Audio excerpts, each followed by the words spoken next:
You yelled, you cried, you said things you regret, and now he's calling you abusive. And you're thinking, maybe he's right. Maybe you are the problem. I mean, is this even narcissistic abuse if you don't wonder if you're the narcissist? But let's slow down because there is a difference between reacting to abuse and being abusive. What you're describing isn't a lack of control. It's what happens when you have been provoked and gaslit and basically emotionally cornered for so long that your nervous system explodes. You've been living in a pressure cooker, and abusers know exactly how to engineer that moment. They push and poke and twist your words until you break, and then they stand there all calm and detached, maybe even smiling while you go bonkers. To anyone watching, you look unhinged, and to him, that's the goal. It's the perfect setup to shift the blame and prove his story that you're unstable and dramatic and impossible to love. There is a video of me losing it and throwing a cup of water in his face. And if I had the video, I swear to you, I would post it. That was me reacting, and that was what he used to say that I was abusive. I'm Lisa Sonni, a toxic and abusive relationship expert who helps women break trauma bonds and rebuild self-trust after abuse. Subscribe because the more you understand how this works, the harder it is for people to make you question your reality. So, why do survivors look like the problem? Abuse is actually designed that way. It's not just about control, it's also about plausible deniability. So when he provokes you until you lose it, he gets to say, see, she's crazy. And to everyone else, that sounds believable because he looks calm.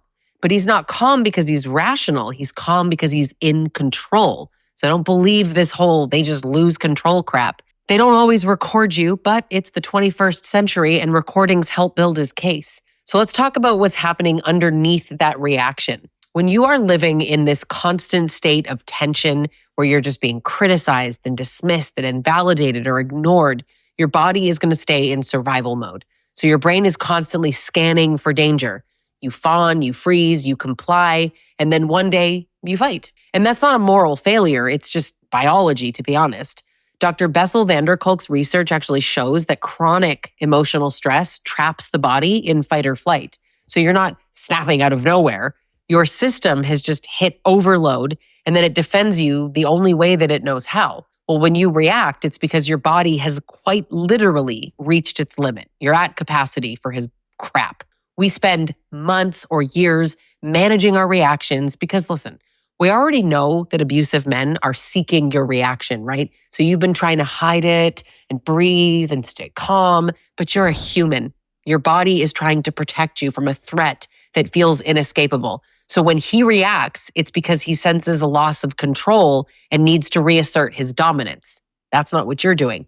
One is desperation and the other is domination. And that difference changes everything. Now, this is called reactive anger, right? It happens after prolonged mistreatment. You will have heard it called reactive abuse. I don't like that term at all. It's completely misunderstood. But at the end of the day, you have been silenced and dismissed and just shoved into this corner. And then the anger that bursts out, it's not random, like you just flew off the handle. It's an accumulation of everything that you've had to swallow to keep the peace. His peace, by the way. And afterward, you are the one who feels shame and guilt and regret. You probably apologize, you self-reflect, and you want to fix it. But that remorse tells you everything that you need to know because abusers don't feel that. They perform that, but they don't feel that. Now, sometimes reactive anger doesn't always look like yelling. Sometimes it's like sarcasm or passive aggression. Sometimes it's shutting down mid-conversation because you can't risk saying the wrong thing. Could be a slammed door, a blank stare, or crying so hard that you can't breathe.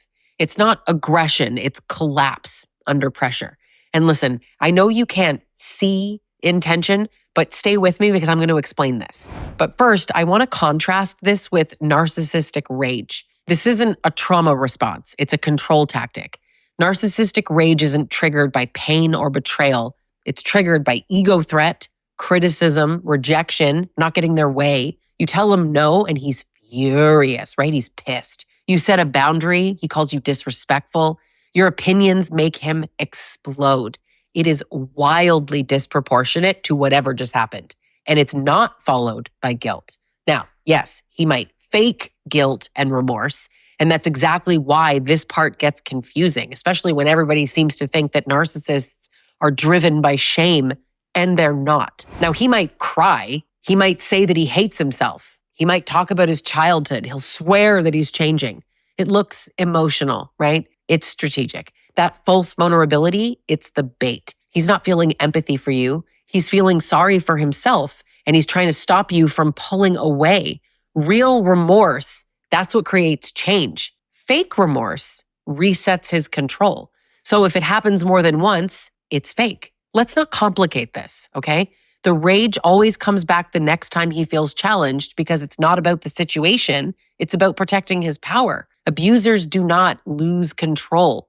They use anger and rage to control. Now, the two reactions can look very similar, right? And both involve intensity, let's say, but they're not the same thing. One is born from fear, yours. The other is born from entitlement, his. Here's a quick way to actually tell them apart, because that's what people really want to know is like, okay, but this is still confusing, right? Reactive anger includes remorse and empathy and accountability, and it fades when the abuse ends. It's proportional to the actual harm done. Narcissistic rage includes blame shifting, intimidation, punishment. It happens across relationships and situations. It's out of proportion, and it's never followed by genuine repair. Again, he might pretend, but it's not real.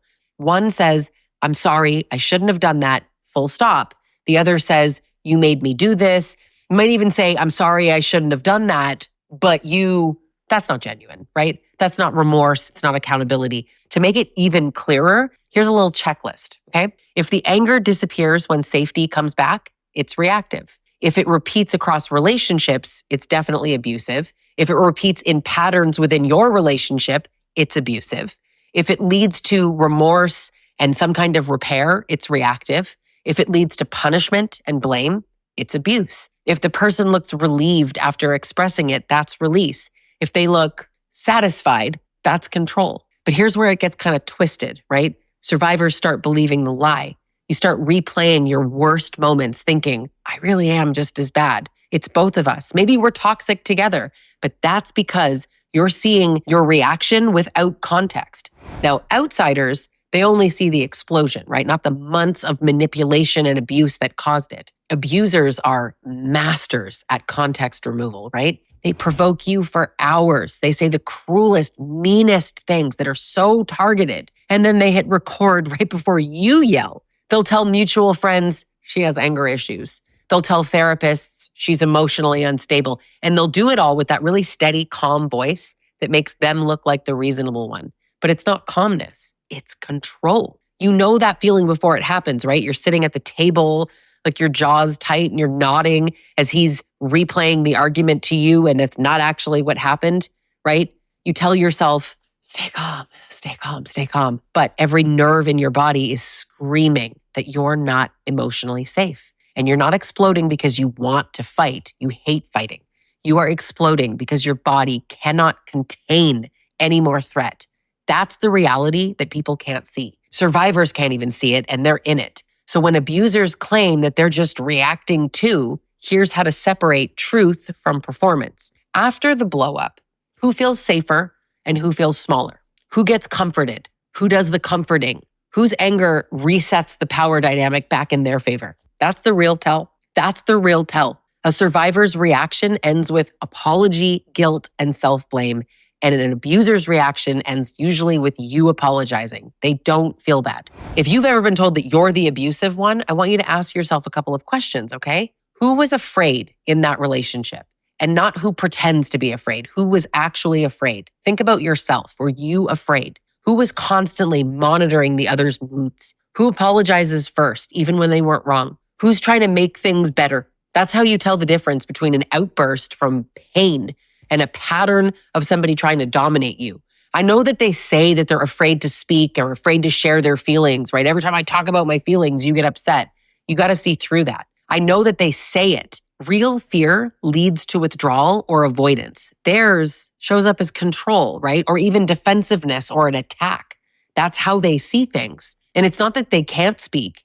It's that they only do it when it keeps them in charge. When they tell you, oh, I can't, I'm afraid of you, I can't share my feelings, what they mean is you get upset when I scream at you, right? That's not sharing your feelings, that's screaming at someone. Now, your feeling might be anger, but you can be angry and not yell, right? When you reacted, you weren't trying to harm him.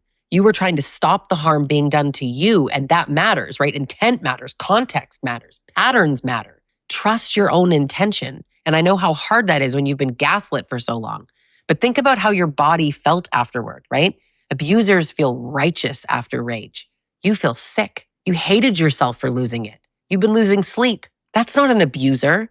That is a human being whose body just said, enough. I remember this one woman that I coached who told me that she screamed at her partner until she literally lost her voice. She was shaking, crying, and so ashamed. And he just stood there smirking at her saying, see, you're the crazy one.